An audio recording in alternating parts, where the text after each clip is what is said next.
Hi friends, welcome to Shamees kitchen. എല്ലാവർക്കും സുഖമാണല്ലോ. ഇന്ന് നമ്മൾ തയ്യാറാക്കുന്നത് എല്ലാവർക്കും വളരെ സിമ്പിളായിട്ടും ഈസി ആയിട്ടും തയ്യാറാക്കിയെടുക്കാൻ പറ്റുന്നതും അതുപോലെ തന്നെ വളരെ പെർഫെക്റ്റ് ആയിട്ടുള്ള രുചികരവുമായിട്ടുള്ള നല്ലൊരു പാവ് ബജി മസാലയുടെ റെസിപ്പിയാണ്. കുക്കറിൽ എങ്ങനെ വളരെ സിമ്പിളായിട്ട് തയ്യാറാക്കാവുന്നതാണ്. അപ്പോൾ അതിൻ്റെ ഡീറ്റെയിൽസ് ഒന്നും മിസ്സാകാതിരിക്കാൻ വേണ്ടി എല്ലാവരും സ്കിപ്പ് ചെയ്യാതെ കണ്ടേക്കണം. കൂടെ തന്നെ നമ്മുടെ ഈ ഷമീസ് കിച്ചൻ ചാനൽ ഇതുവരെയും സബ്സ്ക്രൈബ് ചെയ്യാത്തവരുണ്ടെങ്കിൽ അല്ലെങ്കിൽ ഇത് ആദ്യമായിട്ടാണ് കാണുന്നതെങ്കിൽ പ്ലീസ് ഒന്ന് സബ്സ്ക്രൈബ് ചെയ്തേക്കണേ. എന്നാൽ ശരി, നമുക്ക് വേഗം വീഡിയോയിലേക്ക് പോകാം. അപ്പോൾ നമ്മുടെ പാവ് ബജി മസാല തയ്യാറാക്കി എടുക്കാനായിട്ട് ഫസ്റ്റ് നമ്മൾ ഇതുപോലെ ഒരു കുക്കർ ഒന്ന് അടുപ്പത്തേക്ക് വെച്ചിട്ടുണ്ട്.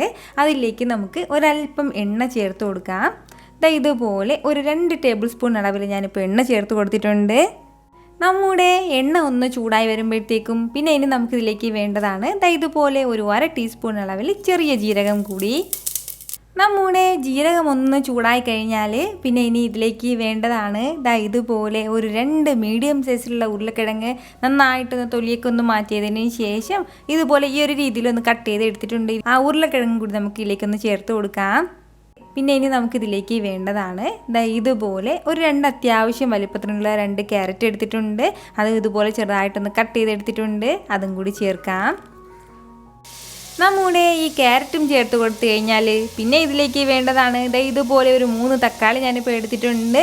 മീഡിയം സൈസിലുള്ള 3 തക്കാളി, അതും ചെറുതായിട്ടൊന്ന് കട്ട് ചെയ്തിട്ട് അതും കൂടി ചേർക്കാം. ഇത്രയും ആയിക്കഴിഞ്ഞാൽ പിന്നെ ഇനി നമുക്ക് ഇതിലേക്ക് വേണ്ടതാണ് ഇതുപോലെ ഇച്ചിരി ചെറിയ ഒരു ബീട്രൂട്ട് എടുത്തിട്ടുണ്ട്. ഒന്ന് ഇതുപോലെ ഒന്ന് കട്ട് ചെയ്ത് അതും കൂടി ചേർക്കാം. നമ്മൾ ഈ ബീട്രൂട്ട് ചേർത്ത് കൊടുക്കുമ്പോഴത്തേക്കും ഈ പാവ് ബജിക്ക് നല്ലൊരു കളർ കൊടുക്കും. കൂടെ തന്നെ പിന്നെ ഇനി വേണ്ടതാണ് ഇതുപോലെ കുറച്ച് ഗ്രീൻ പീസും കൂടി. അപ്പോൾ ഞാനിപ്പോൾ എടുത്തിട്ടുള്ളത് ഫ്രോസൺ ഗ്രീൻ പീസാണ്. അതല്ലാന്നുണ്ടെങ്കിൽ സാധാരണ നമ്മുടെ ഡ്രൈ ഗ്രീൻ പീസ് എടുക്കാം. അത് വെള്ളത്തിലേക്ക് ഇട്ടിട്ട് നന്നായിട്ടൊന്ന് കുതിർത്തിട്ട് വേണം അതിലേക്ക് ചേർക്കാനായിട്ട്. എങ്കിൽ മാത്രമേ ആ കറക്റ്റ് സമയത്തിന് അത് വെന്തിട്ടുള്ളൂ. കൂടെ തന്നെ പിന്നെ ഇനി നമുക്കിതിലേക്ക് വേണ്ടതാണ് ഇതുപോലെ 1 ടീസ്പൂൺ അളവിൽ പാവ് ഭാജി മസാലയും കൂടി. നമ്മൾ റെഡിമെയ്ഡായിട്ട് വാങ്ങുന്നതാണ് ഏറ്റവും നല്ലത്. നമ്മൾ റെഡിമെയ്ഡ് വാങ്ങുമ്പോഴത്തേക്കും അത് തന്നെ ഏകദേശം ഒരു 2 മാസം കൂടുതൽ, നമ്മളിപ്പോൾ ആഴ്ചയിൽ ഒരു 2 തവണയെങ്കിലും പാവ് ഭാജി മസാല തയ്യാറാക്കുകയാണെന്നുണ്ടെങ്കിൽ പോലും 2 മാസത്തിലും കൂടുതൽ അതുണ്ടാവും. നമ്മുടെ ഈ പച്ചക്കറികളെല്ലാം ചേർത്ത് കൊടുത്തിട്ട് നന്നായിട്ട് ഇതുപോലെ ഒന്ന് വഴറ്റി കൊടുക്കണം. 1 മിനിറ്റ് നന്നായിട്ട് ഇതുപോലെ ഒന്ന് വഴറ്റി കൊടുത്തതിന് ശേഷം ഇതിലേക്ക് വളരെ കുറച്ച് മാത്രം വെള്ളം കൂടി നമുക്കിതിലേക്ക് ഒന്ന് ചേർത്ത് കൊടുക്കണം. അതായത് ഒന്ന് വെന്ത് കിട്ടാനും മാത്രമുള്ള ഒരല്പം വെള്ളം ചേർത്ത് കൊടുക്കാം. വീണ്ടും നമുക്കിതിലേക്ക് വെള്ളമൊക്കെ ചേർത്ത് കൊടുക്കേണ്ടതാണ്. അപ്പോൾ ഇതിൽ നമ്മളിപ്പോൾ ആവശ്യത്തിൽ കൂടുതൽ വെള്ളം ചേർക്കുകയാണെന്നുണ്ടെങ്കിൽ പിന്നീട് നമ്മൾ അത് കറക്റ്റ് അഡ്ജസ്റ്റ് ചെയ്യാൻ വേണ്ടി പറ്റില്ല. നല്ല കട്ടിയായിട്ടുള്ള മസാലയാണ് നമുക്കിത് കിട്ടേണ്ടത്. അപ്പോൾ ഇനി വേണ്ടത് ഇതൊന്ന് അടച്ച് വെച്ച് കൊടുത്ത് ഒരു 2 വിസിൽ വരുന്നവരെ മീഡിയം ഫ്ലെയിമിൽ വെച്ച് കൊടുത്തിട്ട് 2 വിസിൽ, 2 ഒന്ന് കൂടി 3 ആയാലും കുഴപ്പമൊന്നുമില്ല. നമുക്ക് നന്നായിട്ടൊന്ന് വെന്ത് കിട്ടണം, അത്രയും മാത്രമേ ഉള്ളൂ. എന്നാൽ ശരി, നമുക്കൊന്ന് അടച്ച് വെച്ച് വേവിച്ചെടുക്കാം.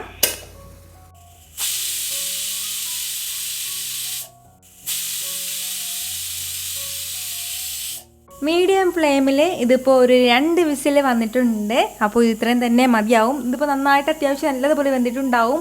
ഓരോ കുക്കറിലും ഓരോ രീതിക്കാണ്. ചില കുക്കറിൽ കുറച്ച് കൂടുതൽ വിസിലിടേണ്ടി വരും. അത് നമ്മുടെ ആ ഒരു കണക്കനുസരിച്ചിട്ട് മാത്രം ചെയ്താൽ മതിയാവും.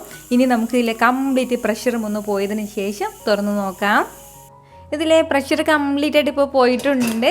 ഇനി നമുക്ക് തുറന്ന് നോക്കാം.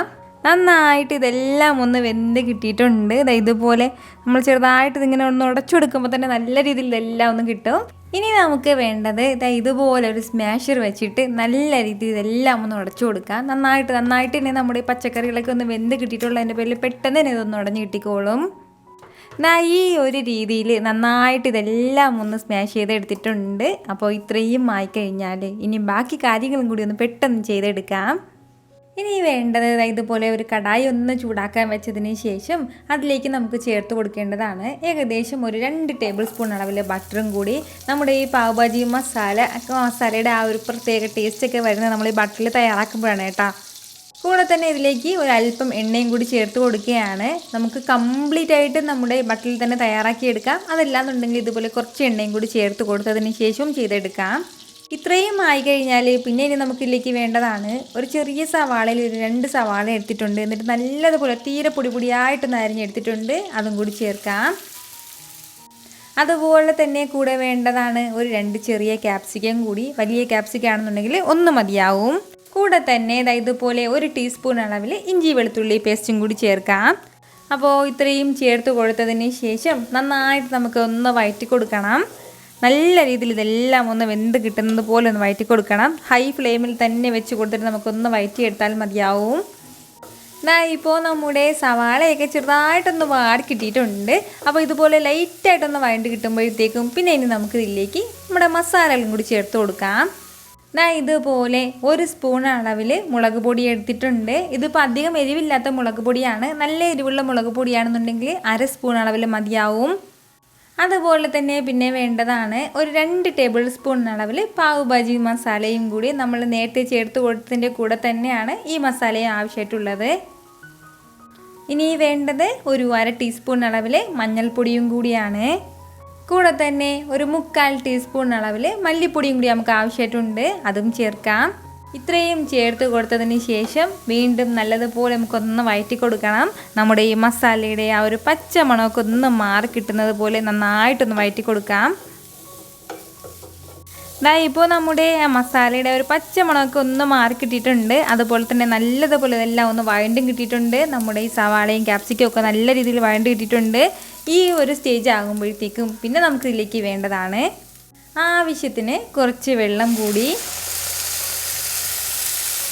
ഈ വെള്ളത്തിൽ കിടന്നിട്ടാണ് വീണ്ടും നമ്മുടെ ഈ സവാളയും അതുപോലെ തന്നെ നമ്മുടെ ക്യാപ്സിക്കും ഒക്കെ നന്നായിട്ടൊന്ന് വീണ്ടും ഒന്ന് വെന്ത് കിട്ടുന്നത്. നല്ല രീതിയിൽ ഇതെല്ലാം ഒന്ന് മിക്സ് ചെയ്ത് കൊടുത്ത് നന്നായിട്ട് ഇതൊന്ന് തിളച്ച് വരട്ടെ.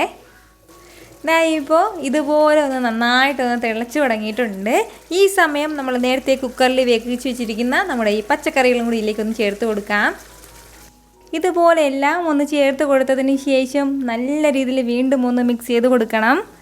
ഇപ്പോൾ തന്നെ നല്ല കട്ടിയായിട്ടും അതുപോലെ തന്നെ നല്ല കളറിലുമാണ് കിട്ടിയിട്ടുള്ളത്.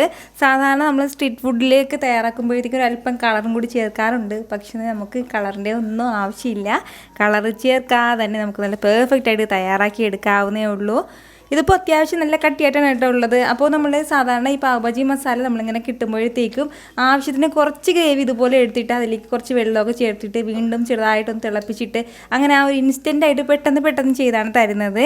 അപ്പോൾ നമുക്ക് എത്രത്തോളം വെള്ളം വേണോ അതിനനുസരിച്ചിട്ട് വീണ്ടും ഇതിലേക്ക് ചേർത്ത് കൊടുക്കാവുന്നതാണ്. വീണ്ടും നമുക്കിതിലേക്ക് കുറച്ച് വെള്ളം കൂടി ചേർക്കാം. ഇതുപോലെ ഒരല്പം വെള്ളം കൂടി ചേർത്ത് കൊടുത്തിട്ട് നന്നായിട്ടൊന്ന് മിക്സ് ചെയ്ത് കൊടുത്തു കഴിഞ്ഞാൽ നമ്മൾ ഇതുവരെ ഇതിലേക്ക് ഉപ്പ് ചേർത്തിട്ടില്ലായിരുന്നു. അപ്പോൾ ആവശ്യത്തിനുള്ള കുറച്ച് ഉപ്പും കൂടി ചേർക്കാം. ഇതിപ്പോൾ നല്ല രീതിയിലൊന്ന് തിളച്ച് തുടങ്ങിയിട്ടുണ്ട്. നന്നായിട്ട് കട്ടിയായിട്ട് വന്നിട്ടുണ്ട്. ഈ ഇത്രയും കട്ടി മതിയാവും. ഇനി കൂടുതൽ വെള്ളമൊന്നും ചേർക്കേണ്ട ആവശ്യമില്ല. ഇത്രയും കട്ടിക്കാണ് നമുക്കിത് കിട്ടേണ്ടത്. അപ്പോൾ ഇത്രയും ആയിക്കഴിഞ്ഞാൽ പിന്നെ നമുക്ക് ഫ്ലെയിം ഓഫ് ചെയ്ത് കൊടുത്തതിന് ശേഷം വേണ്ടതാണ് ഒരു പകുതി അളവിൽ നാരങ്ങയുടെ നീര് കൂടി അതും കൂടി ചേർക്കാം. അതുപോലെ തന്നെ അത്യാവശ്യം മല്ലിയിലയും കൂടി. മല്ലിയില നമ്മുടെ ഈ മസാലയിൽ അത്യാവശ്യമാണ് കേട്ടോ. എത്രത്തോളം കൂടുതൽ ചേർക്കുന്നോ അത്രയും നല്ലത്. ഇത് ഇത്രയും ചേർത്ത് കൊടുത്തിട്ട് നല്ല രീതിയിലൊന്ന് മിക്സ് ചെയ്തെടുത്ത് കഴിഞ്ഞാൽ നമ്മുടെ മസാല നല്ല സൂപ്പറായിട്ട് റെഡി ആയിട്ടുണ്ട്. വളരെ ടേസ്റ്റി ആയിട്ടാണ് കേട്ടോ നമുക്കിത് കിട്ടുന്നത്. ഇതുപോലെ ഇത്രയും ആയിക്കഴിഞ്ഞാൽ പിന്നെ വേണ്ടതാണ് നമ്മുടെ ബണ്ണും കൂടി ഒന്ന് റെഡിയാക്കി എടുക്കണം. നമ്മുടെ പാവ് ബണ്ണും കൂടി ഇതിന് വേണ്ടിയിട്ടുള്ള കുറച്ച് മസാലയും കൂടി ചേർത്തിട്ടൊന്ന് റെഡിയാക്കി എടുക്കണം. അതൊന്ന് പെട്ടെന്ന് ചെയ്തെടുക്കാം. ഇനി നമുക്ക് വേണ്ടത് ഒരു തവ ഒന്ന് അടുപ്പത്തേക്ക് വെച്ച് കൊടുത്തിട്ട് അത് നല്ലതുപോലെ ഒന്ന് ചൂടായി വരുമ്പോഴത്തേക്കും അതിലേക്ക് ഒരല്പം ബട്ടർ ചേർത്ത് കൊടുക്കാം. ഇനി നമുക്കിതിലേക്ക് വേണ്ടത് നമ്മളിതാ തയ്യാറാക്കി വെച്ചിരിക്കുന്ന നമ്മുടെ മസാലയിൽ നിന്ന് ഒരല്പം ഇതിലേക്ക് ചേർത്ത് കൊടുക്കാം. നമ്മളിതിങ്ങനെ ചേർക്കുന്നത് എന്തിനാണെന്ന് വെച്ചാൽ സാധാരണ നമ്മൾ പുറത്തുനിന്നൊക്കെ കഴിക്കുമ്പോഴത്തേക്കും ഇതെല്ലാം ഒരു തവയിലാണ്, വലിയ തവയിലായിരിക്കും ഇതെല്ലാം ചെയ്തെടുക്കുന്നത്.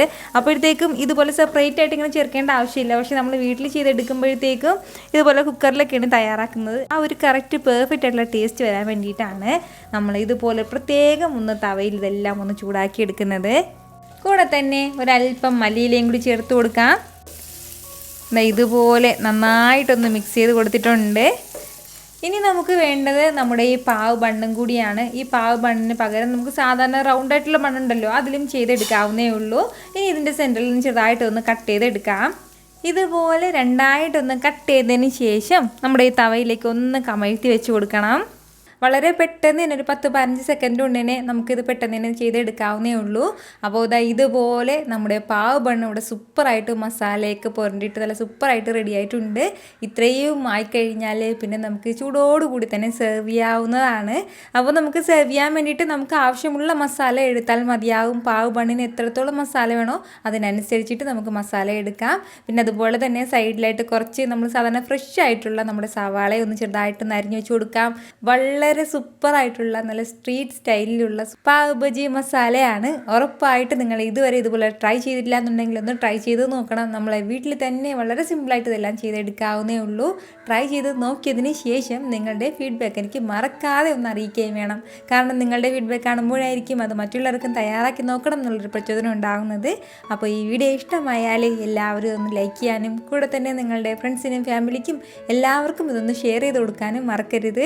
വീണ്ടും നല്ലൊരു ഉഷാറ് വീഡിയോ ആയിട്ട് ഞാൻ വരുന്നതായിരിക്കും. അതുവരേക്കും എല്ലാവരും ഹാപ്പി ആയിട്ടിരിക്കുക, എല്ലാവരും സേഫ് ആയിട്ടിരിക്കണം. Take care friends.